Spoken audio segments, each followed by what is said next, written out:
ఖమ్మం ప్రశాంతి హాస్పిటల్లో ఉన్నాం. మనం హాస్పిటల్ బయట లోపల ఎవరైతే ప్రాణం తీసుకోవడానికి ప్రయత్నం చేశాడో వేణుకుమార్, వాళ్ళది లక్ష్మీపురం, ఖమ్మం పక్కనే, దాదాపు ఒక 20 కిలోమీటర్ల దూరంలో ఉంటుంది. సో తనకి గ్రూప్స్ రాసిండు, కాంపిటేటివ్ ఎగ్జామ్స్కి ప్రిపేర్ అవుతున్నాడు, గ్రూప్స్లో సెలెక్ట్ కాలేకపోయిండు. కానీ ఎవ్రీ ఇయర్ జాబ్ క్యాలెండర్ లేకపోవడం వల్ల నేను జాబ్ లేనేమో అని అండ్ దాంతోపాటుగా ఆర్థిక ఇబ్బందులన్నీ చుట్టుముట్టినాయి. సరే, ఎన్ని సమస్యలు ఉన్నా తను కనుక సెటిల్ అయిపోయి ఉంటే అన్ని సమస్యలకు ఒక పరిష్కారం దొరికేది. సో వాళ్ళ మదర్ కొంత మెంటల్ కండిషన్తో తను ఇబ్బంది పడుతున్నది, ఫాదరు తను మాత్రమే పనిచేయాల్సిన పరిస్థితి. సో ఇట్లాంటి నేపథ్యంలో ఉద్యోగం లేదు. సో ఇంకా ఎంతకాలం ఇది అని ఒక సూసైడ్ లెటర్ రాసి తను ప్రాణం తీసుకోవాలనుకున్నాడు. మొత్తానికి అందరూ ఊపిరి పీల్చుకున్నారు. సేఫ్గా ప్రస్తుతం అయితే హాస్పిటల్లో ట్రీట్మెంట్ తీసుకుంటున్నాడు. సో నా ముందు వాళ్ళ ఫాదర్ ఉన్నాడు, తనతో కూడా మనం మాట్లాడదాం. ఏం పేరు పెద్ద మనిషి? పేరు గడ్డం భద్రయ్య. ఏం జరిగింది ఆ రోజు? ఇంత మునపరాలుగా ఇప్పుడు మిషన్ భగీరథ అని మా ఊరి దగ్గర అల్లా ప్లాంట్ లో పని చేస్తాడు ఒక 9 నెలల మంది. రోజు వారిగా పొద్దున 9ంటికి పోయి సాయంత్రం 5ంటికి వచ్చేవాడు. అదే విధంగా ఆ రోజు కూడా అట్నే వెళ్ళిపోయాడు. అదే విధంగా వెళ్ళిపోతే కనీసానికి అసలు మేము రోజు వచ్చే వాళ్ళ ఇది కదా అనుకుంటే ఎప్పుడు మరి వేసుకుంటా తెలియదు. అక్కడ ఆ మందులు వేసుకుని అది మొత్తం రాసి మేటను రాసి గ్రూప్ లో పెట్టినట. గ్రూప్ లో పెడితే వాళ్ళ ఫ్రెండ్ ఒక అతనుగా నా నెంబర్ ఉండే, మా ఖమ్మంలో ఉంటాడు ఆ అబ్బాయి. ఆ నెంబర్ గ్రూప్ చూసి నాకు ఫోన్ చేసి, బాబాయ్ ఎట్ట సంగతి ఏంది, వాడు ఎట్లా మాట్లాడుతుంటూ చిన్నోడు మంచిగా అనిపించలేదు, అసలు ఒకసారి పోయి ఎక్కడ ఉన్నట్ట, నువ్వు ఆడను అంటే నేను ఆడను బాబాయ్, లైబ్రరీలో ఉంటాడు ఎక్కువ, లైబ్రరీలో ఖమ్మం. అసలు ఆ రోజు డ్యూటీ ఉంది కాబట్టి అక్కడ పోయిండు. అసలు పోతే ఇక్కడికన్నా అక్కడికన్నా 2 వైపులో పోతారు, ఎటు పోడు, ఇటు ఎక్కువ తక్కువ అటు ఇటు తిరుగుడు కాదు. ఆ రోజు ఏం చేసినంటే ఆడికే పోయినాను. వెళ్ళిపోయేసరికి అప్పటికి తాగి టేబుల్ మీద పడిపోయింది. అట్లా కుర్చీలో కూర్చుండే కానీ టేబుల్ మీద పడిపోయింది. ఆ ఎలకల పేస్ట్ సీట్లు, ఇప్పుడు అక్కడ ఉన్నాయి సీట్లు చూసారా మీరు? ఆ సీట్లు అన్నీ మా ఏమ కోడే మందులు, వాళ్ళ అమ్మ కోడే మందులు. అవి ఒక్క మాత్రన్నర ఎత్తినా మా వాళ్ళు నిద్రపోతారు, మా ఏమ నిద్రపోద్ది. అసలు మాత్రలో అవి ఎన్ని సీట్లు వేసినా చూడండి, అన్ని వేసుకుంటాం. మళ్ళీ కవర్లు అన్ని వేసుకుంటాడు, 110 మాత్రలు వేసుకున్నాను. అన్ని వేసుకోగా మళ్ళీ దాని చూడు ఎలకల పేస్ట్ తీసుకుపోయి గిలాసులో వాటర్లో పోసుకొని కలుపుకొని, గిలాస్ నిండా లేదు వాటర్, మరి తాగింది తెలియదు, తాగింది అంటాను. సగానికి ఎక్కువ ఉంది. అది చేయటం వల్ల ఇక్కడ హాస్పిటల్కి నైట్ ఎమ్మట మా తమ్ముడికి మా అన్నయ్యకి ఫోన్ చేస్తే మా పిల్లగాళ్ళు వచ్చి కార్లు ఎమ్మట ఇమీడియట్గా ఒక అరగంటలో తీసుకొచ్చారు. ఇక తీసుకొచ్చి జాయిన్ చేసినాక ఆ నైట్ మంచిగా ఇచ్చేసారు. ఆ తర్వాత ఎలక మంది అని చెప్పి స్కానింగ్ చేయాలి, అది చేయాలి, చేయాలంటారు. ఇక అటు వాడుకుంటూ బాగానే ఉంటాయి వద్దంటారు.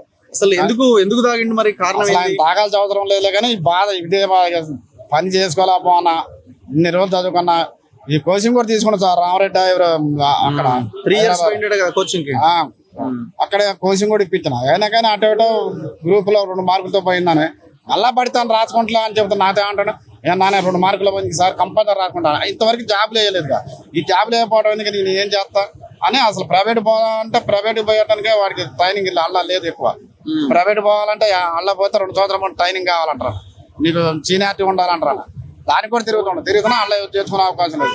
ఇక అటు అక్కడ మిషన్ బ్యారేజ్ వాళ్ళ ఫ్రెండ్ ద్వారా అల్లకు 10-12 ఏళ్ళు ఇస్తాం. ఇక అటు చేసుకుంటున్నా కదా అనుకుంటే అనుకోకుండా చేసింది. ఇది మాకేకి అంత తెలిసింది కాదు అసలు. ఆ లెటర్ పెట్టే వాడు పోస్ట్ చేయకపోతే, గ్రూప్ లో పెట్టకపోతే అసలు తెలిసేది కాదు ఇక, అసలు ఎవరికి తెలియదు. ఇక అట్లా ఇదేంది. ఆ విధంగా అయిన తర్వాత కూడా ఇప్పుడు అటు వచ్చినాకలా ఇంతవరకు అయితే గవర్నమెంట్ నుంచి కనీసానికి ఇదేందని సహకారంగానే వచ్చే మందులు ఇచ్చి వాళ్ళ ఇళ్ళు బయట వాళ్ళు వస్తారు తప్ప అంత ఎంతో ఎవరో వాళ్ళు ఇస్తారు. ఇలా నామా నాగేశ్వరరావు గారు 50,000 మా ఇస్తామని ఇచ్చిపోయారు ఇందాకపోతున్నా. ఇక వేరే వాళ్ళు గవర్నమెంట్ 3 మంత్రులు ఉన్నారు ఇక్కడ ఉండి కూడా ఒక్కళ్ళు ఎంతవరకు రాలేదు. మా ఒక్క మంత్రి కదా కనీసం చూడటానికి కూడా రాలేదు. అట్లా అయింది. నిన్న ఒక ఫోన్ చేశారా తండ్రి కాబట్టి? మీకన్నా ఫోన్ చేయాలి కనీసం? ఫోన్ లేదు, మా ఊరు కూడా ఎవరు చేయాలి ఫోన్. మా కాడ కాంగ్రెస్ నాయకులు కూడా ఉన్నారు కానీ ఎవరు ఫోన్ చేయాలి. మా దగ్గర ఉన్నారు, మా మధుర నియోజకవర్గం నుంచి కూడా కనీసం ఎవరు చేయాలి. మా ముదిగొండ కూడా మా నాయకులు ఉన్నారండి, పెద్ద పెద్ద నాయకులు ఉన్నారు ముదిగొండ కాంగ్రెస్ నాయకులు, వాళ్ళు కూడా ఎవరు ఇది కాదు. అయితే నిన్న ఒక అతను పొద్దున్న మన హెల్త్ చైర్మన్ అంట మరి ఎవరో ఆయన ఇంతమంది చేసినట్టు నిన్న పొద్దున వచ్చి ఒక 5,000 ఇచ్చిపోయాడు. ఏదైనా సహకారం చేస్తా ఉండు. మళ్ళీ అతనే వికలాంగులు ఒక అతను నిన్న సాయంత్రం 5ంటికి వచ్చిన హైదరాబాద్ నుంచి, ఆయన పేరు ఏం పేరు, నిన్న మాటప్పుడు వచ్చి ఒక 5,000 ఇచ్చిపోయాడు. ఏదైనా కావాలంటే న్యూస్ రాస్తే న్యూస్ అయితే రాము సార్ అక్కడికి. మాకు అక్కడ తట్టుకోలేము. ఏమైనా తామరిచి 40-50 పెట్టుకొని రావాలి అడిగే.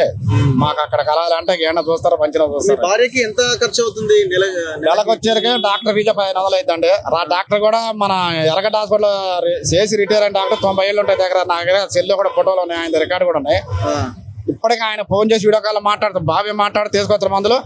ఆమె నెలకు 4000 పింఛన్ వస్తుంది. 4000 పింఛన్ తోడు మళ్ళీ ఇంకా 2-3 ఏళ్ళు 6-7 ఏళ్ళు అవుతుంది. నెల మీద 6-7 వేలు అవుతుంది. మీరేం పని చేస్తారు? నేను తాళి తీసుకుంటా. తాళ్ళు కళ్ళు అమ్ముతా. మొన్న కూడా కొద్దిగా నేను తాళపోతే ఇంకా లేట్ అయ్యేది. నాకు తాళపోయడానికి ఫోన్ చేయబట్టి అమ్మటే వెళ్ళిపోయినా పని దగ్గరికి. మా కాడ నుంచి 4 కిలోమీటర్లు వెళ్ళిపోవాలి పని చేసే దగ్గర కంపెనీకి. అమ్మటే వెళ్ళిపోయినా. మీ అబ్బాయి ఎప్పుడు చెప్పలేదా నేను అంటే కొంచెం డల్ గా ఉన్నట్టుగా? అట్లేం లేదు అసలు. ఎప్పుడు ఉంటావు ఆయన కొద్దిగా వేతకొట్టాడు. లేవడు ఎక్కువ పొద్దుపట్ల లేవడు. ఆయన పని ఏం చేయడండి, ఆ చదువుకోవడం తప్ప. ఇప్పుడు మేము ఉన్న దగ్గర అందరూ చదువుకోవడం తప్ప ఎటుపోయి అటు తిరిగేది ఉండదు.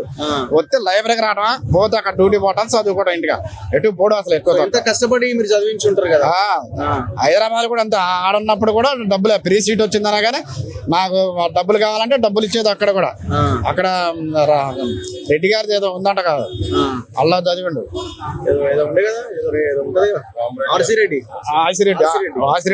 అల్లా చదివిండు. కోచింగ్ ఆడ తీసుకోండి. అక్కడ తీసుకొని చేసిన బాగా చెప్పాలనుకుంటున్నారు. ఇప్పుడు చాలా మంది మీరు ఒక తండ్రిగా మీ అబ్బాయి ఇట్లా చేసుకున్నాడు, సరే సేఫ్ గా బయటపడ్డాడు, అంత బానే ఉన్నది. సో ఇట్లాంటి వాళ్ళు చాలా మంది ఈ రకంగా ఆలోచిస్తుంటారు కదా. అంటే ఇప్పుడు తండ్రికి తల్లిదండ్రులకే తెలుస్తుంది ఆ బాధ అన్నది. అలాంటిది ఈ పిల్లలు ఇట్లా చేయకూడదు. తల్లిదండ్రులుగా చదివిస్తే వాళ్ళకి వచ్చి 5,000 10,000 వాళ్ళ ఖర్చులే నెల తీసుకొని ఇంటి మన కళ్ళకి కనపడితే చాలండి. ఏం లక్షలు రావుంటే ఒక్కసారి రావు కదా. నువ్వు పని చేసుకుంటుంటే ఒకసారి కాదు ఒకసారి ఏదో పనిలో ఇది కాకపోతే ఇంకోటి కాదు మంచిగా చేసుకుని వెళ్ళిపోవాలి తప్ప. కానీ ఇటువంటి నిర్ణయం తీసుకోవడం చాలా రాంగ్. ఎవరేం సార్ నా బాబు కాదు ఎవరి పిల్లలైనా చదివిచ్చే దానికి ఏదో వాడు చేసుకుంటాడు. వాడికి 20,000 30,000తో కుటుంబం బతికింది, తల్లిదండ్రులు బతుకుతారు. అలా ఉండాలి తప్ప. కానీ ఇలా చేయడం అయితే ఎవరు మంచి కరెక్ట్ కాదు. అసలు ఎవరైనా అట్లా చేయకూడదు.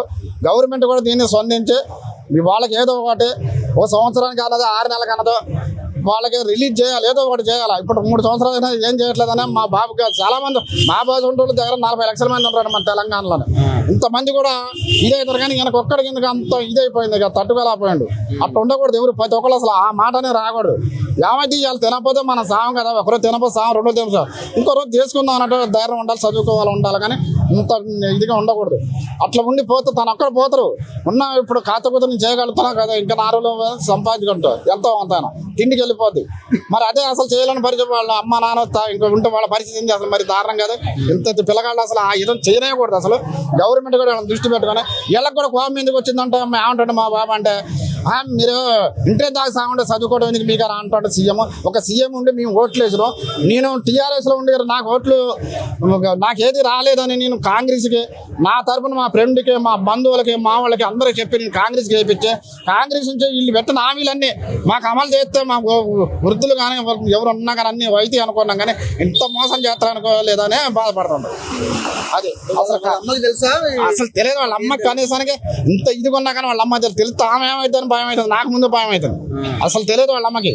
ఇవాళ ఒకతే ఉంటుంది ఇంటికాడ ఉంటే మా బామరుదులు ఇద్దరు. ఇక మా అత్తగారు మా బామరుది వచ్చి పొద్దున్న చేసుకోరు వాళ్ళ ఇంటికి. ఆరుగూడెం నేలకొండపల్లి మండలం ఆరుగూడెం ఖమ్మం జిల్లా వాళ్ళది కూడా.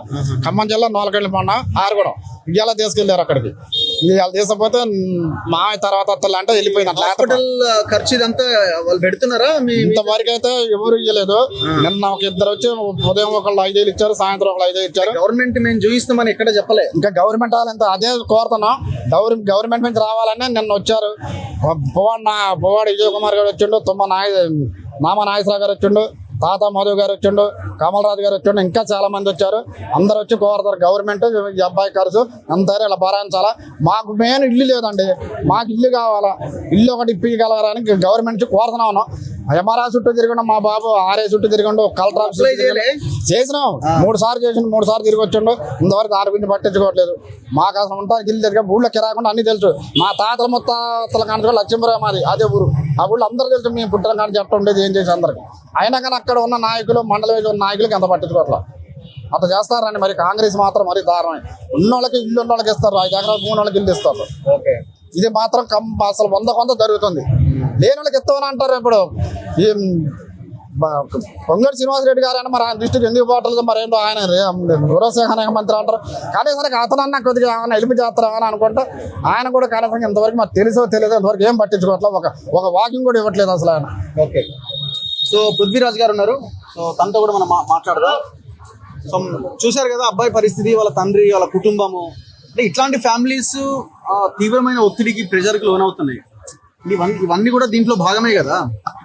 ఒక్కొక్క అంశం తోడైనప్పుడే ప్రెజర్ పెరుగుతుంది. సో అందులో ఈ ఉద్యోగాలు కూడా మెయిన్ రీజన్. ఒకవేళ తను కనుక సెటిల్ అయి ఉంటే ఇవాళ ఈ పరిస్థితి వచ్చేది కాదు ఫ్యామిలీకి. ఏం చెప్తారు మొత్తం చూసిన తర్వాత?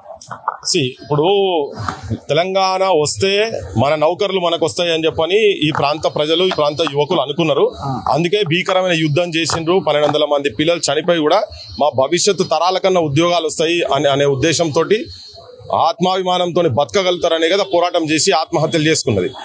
తర్వాత తెలంగాణ వచ్చిన తర్వాత గత 10 ఏళ్ళు అంటే ఇంటికి ఒక ఉద్యోగం అన్న గత ప్రభుత్వం మోసం చేసిందని చెప్పి వీళ్ళు నిరుద్యోగ యువకులు అందరు ఇళ్లకు పోయి ఇంతకుముందు వేణు కూడా చెప్తా ఉండే కదా, వేణుశ్రీ కూడా చెప్తా ఉండే 86 సంవత్సరాల మా నాయనమ్మ దగ్గర కూడా పోయి బతిరాడి ఓట్లు వేయించిన కాంగ్రెస్కు అని చెప్పని. అంటే అట్లా మేము ఓట్లు వేయించినామని చెప్పి వీళ్ళే కాదు, ముఖ్యమంత్రి మొట్టమొదటి సభల ప్రమాణ స్వీకారం చేసే రోజు కూడా నిరుద్యోగ యువకులతోటే నేను అధికారంలోకి వచ్చినా, వాళ్ళు చేయబట్టే నేను ఈ అరుగు మీద కూర్చున్నాను అన్న తర్వాత మొట్టమొదటి సంవత్సరం 2 లక్షల ఉద్యోగాలు ఇస్తా అని చెప్పిండు. ఈ 2 లక్షల ఉద్యోగాలు ఇయ్యకపోడు ఒక పక్కకుంటే, అడుగడుగునా వాళ్ళని అవమానపరిచేటట్టుగా వాళ్ళు ఎందుకు ఇస్తలేవు అని చెప్పని అడిగితే లాఠీ చార్జీలు చేసుడు, వాళ్ళను బూతులు తిట్టుడు పోలీసు వాళ్ళతోటి. ఆఖరికి ఏ స్థాయికి వచ్చిందంటే ఎండ్రిన్ దాగి ఇప్పుడు వాళ్ళ నాన్న చెప్పిండు కదా, ఎండ్రిన్ దాగి మీరు బాయిలో పడ్డా పర్వాలేదు, పొర్లాడినా కాళ్ళు నేను మాత్రం ఇచ్చే సమస్యనే లేదని అని చెప్పిన తర్వాత ఇది ఒక ఆత్మహత్యకు ప్రేరేపించుడే తప్ప ఇంకోటి కాదు. ఇది 100% ఇది ముఖ్యమంత్రి రేవంత్ రెడ్డి మాటలతో జరిగినటువంటి ఈ ఆత్మహత్య అటెంప్ట్ మాత్రం ఇది ముఖ్యమంత్రి ఖాతాలో పోతుంది. ఇది అటెంప్ట్ సూసైడ్ చేసింది ఆయన ప్రేరేపితం దాంతోనే. ఇప్పుడు నేను ముఖ్యమంత్రి వేదిక లెక్కగానే చాలా మాట్లాడుతూ ఉంటాడు. నేను యువకులకు వీళ్ళందరూ చెప్పదలుచుకునేది అంటే, ఈ కుల సంఘాల కాడికి వచ్చి మాట్లాడాడు. కుల సంఘాల కాడికి వచ్చి నేను రేవంత్ గౌడ్ అని అన్నాడు. యాడున్నావు రేవంత్ గౌడ్ గారు, ఎక్కడున్నారు మీరు, ఏ పొక్కల అన్నారు, యాడున్నారు? మీ డిప్యూటీ సీఎం ఏమో పోయి అమెరికాలో అన్నాడు. ఇప్పుడు కనీసం టెలిఫోన్ కూడా చేయలేదట. యాడున్నావు నువ్వు, ఎక్కడన్నా చంద్రబాబు నాయుడు గుహలలో ఉన్నావా, లేకపోతే యాడున్నావు నువ్వు, నాకు అర్థమవుతుంది. ఇప్పుడు మూడో రోజు ఇది. ఫస్ట్కి జరిగింది, ఫస్ట్ రోజు జరిగితే ఫస్ట్ ఇమీడియట్గా ఫస్ట్ కన్నా మాట్లాడాలి, సెకండ్ మాట్లాడాలి, థర్డ్ రోజు సాయంత్రం ఇప్పుడు దాదాపు 4:15 అవుతుంది. కనీసం ఒక ఫోన్ కాలేదు. అంటే నిరుద్యోగ యువకుల మీద మీరు ఏ పునాదుల మీద అంటే తిన్నింటి వాసాలు లెక్క పెట్టాలని చూసినా కానీ రేవంత్ రెడ్డి అనేటోడు ఇప్పుడు ప్రస్తుతం కనిపించే తిన్నింటి వాసాలు తగలబెట్టేటోడు. ఇప్పుడు వాళ్ళ ఇల్లు అట్లా అందుకనే కదా. ఇప్పుడు ఒక కవి ఆ పిల్లగాడు వేణుశ్రీ కవిత్వం అద్భుతంగా చెప్తున్నారు. కాగడాల ఇల్లు ఇస్తాం మేము నిరుద్యోగులం అని చెప్పి రాసింది సూసైడ్ లెటర్. దాంతో ట్రిమ్ చేసి సెల్ ఫోన్ ఎత్తుకపోయి కూర్చున్నారు. అంటే చదువుకొని కనీసం కన్న తల్లి కూడా బైపోలారు, మానసిక స్థితి కూడా మంచిగా లేదు. దాని తర్వాత కూడా 2 చెవులలో దూదులు పెట్టుకొని మరి బట్ట కట్టుకొని కూడా చదివి ఏదో ఒకటి సాధించి కష్టపడి పెంచి పెద్దగా చేసి చేసినటువంటి తల్లిదండ్రులకు బుక్కెడు భువనన్న సంతోషంగా పెట్టాలనే ఆలోచనతోనే కదా పిల్లగాడు మొత్తం చదువుకొని 3 ఏళ్ళు అక్కడ ఉన్న తర్వాత కూడా. అంటే నేను నా దగ్గర ధైర్యం లేక కాదు, నేను నిస్సహాయ ఇస్తా అన్న తర్వాత ఇవ్వకుండా ఉండు కాక వీళ్ళని కుటుంబాలు ఇంకొకటి నాడు చెప్పే క్రమంలో కూడా కనీసం నీడ కూడా లేదు అని చెప్పని. నీడ కూడా లేదు. ఇందిరమ్మ ఇల్లు వాళ్ళ ఊర్లోనే 5 ఎకరాలు ఉన్నోళ్ళకు ఇందిరమ్మ ఇల్లు ఇచ్చారు కానీ కటిక పేదరికంలో ఉన్నటువంటి నాకు మాత్రం ఇయ్యలేదని చెప్తున్నాడు. నేను సావాలనుకున్నా 101 గోళీలు మింగినాను. ఒక గోళీన్నర మింగితేనే ఆమె నిద్రపోతుంది, తల్లి నిద్రపోతుంది, మానసిక స్థితి మంచిగా లేని తల్లి నిద్రపోతుంది. అంటే అటువంటిది 101 గోళీలు వేసుకున్న తర్వాత బతికితే ఈ హాస్పిటల్, ప్రైవేట్ హాస్పిటల్, ఈ ప్రశాంతి హాస్పిటల్, ప్రశాంతత లేని కుటుంబాలకు ఇది నిలయం ఏందో మనకు తెలియదు కానీ తీసుకొచ్చి ఇక్కడ ఈ బెడ్ల మీద పడి ఉన్న తర్వాత ఇది తెలంగాణ జనం మొత్తం ఇప్పుడు మనం కూడా చూసిన తర్వాత ఏంది ఇది, ఇంకెన్ని ఆత్మహత్యలు జరగాలి, శవాలు ఊర్లో శవాలే తేలుతున్నాయి కదా.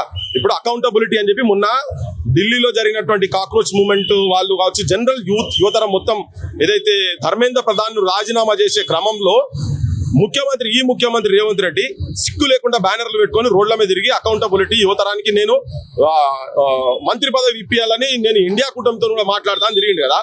ఇప్పుడు నువ్వు మేనిఫెస్టోలో 2 లక్షల ఉద్యోగాలను పెట్టినావు, నిరుద్యోగ భృతి అన్నావు, ఆ పిల్లాడు ఇంకో మంచి మాట ఏం చెప్పిండు అంటే job calendar, at least job calendar అని ఇస్తే, జాబ్ క్యాలెండర్ సంవత్సరానికి నౌకర్లు కనుక వస్తాయని చెప్పని మాకు ఉండేది ఉంటే ఒక 2 ఏళ్ళు 3 ఏళ్ళు మేము హార్డ్ వర్క్ చేస్తాం, రాకుంటే ఇంకేదైనా పనులకన్నా పోతామని చెప్పని అని అన్నాడు కదా. మరి ఇవన్నీ పెట్టిన తర్వాత నువ్వు అకౌంటబుల్, నీ పార్టీ అకౌంటబుల్, నీ రాహుల్ గాంధీ కూడా అకౌంటబుల్ కదా.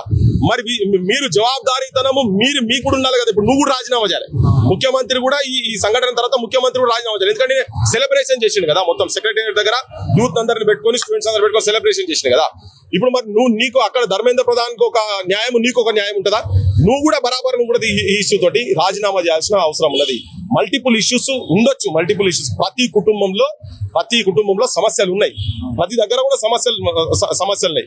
కానీ సమస్యల కాడ సమస్యను పరిష్కరింపజేసుడు పోయి ఇది మనసంటలో వచ్చి మాట్లాడితేనే వీళ్ళకు వస్తుంది. ఇంతకుముందు గతం కూడా ఆ పెన్షన్ రాక ఇక్కడ ఖమ్మంలో ఒక పోలీస్ ఆయన ఇంటి దగ్గర పోతే రాత్రి పైసలు పడ్డాయి ఆయనకు. ఇప్పుడు మరి వీళ్ళకి ఇన్ని 3 రోజుల తర్వాత కూడా మళ్ళీ ఇప్పుడు మన హోటల్లో రావాలికి వచ్చి మాట్లాడితేనే వీళ్ళకు ప్రాపర్ వైద్యం. అంటే వాడు ఇక్కడ పోని నిరుద్యోగులు అంటాడు, ఆడన్న పోని ఏమన్నా సావని అయిపోయింది. నేనైతే గడ్డ కూస్తున్నా అనే అభిప్రాయంలో ఉన్నటువంటి ముఖ్యమంత్రి మరి ఇప్పుడు ఈయనకు ఈ జాపాన్ భాషలో చెప్పాల్సి వస్తుందో ఏమో. నేను ఆ జాపాన్ భాషల దీన్నట ఆయనకు ఇప్పుడు నిన్న మన జాపాన్ భాషలు అంటుండు కదా, జాపాన్ భాషల మాట్లాడుండ్రి అని చెప్తున్నాడు. అయితే ఆయనకు జాపాన్ భాషల దీన్ని అంటారట నిజమాన్ కుంజినో కురియాట నాయన 2 లక్షల ఉద్యోగాలు ఇవ్వమని చెప్పి ఆ జాపాన్ భాషలు, నీకు జాపాన్ భాష అర్థమైతే అని చెప్తా. నిరుద్యోగ యువకులారా మీరు కూడా ఆ కొరియన్ భాష నాకు తిరుగుతలేదు, నాలుగే తిరుగుతలేదు పాడాయి.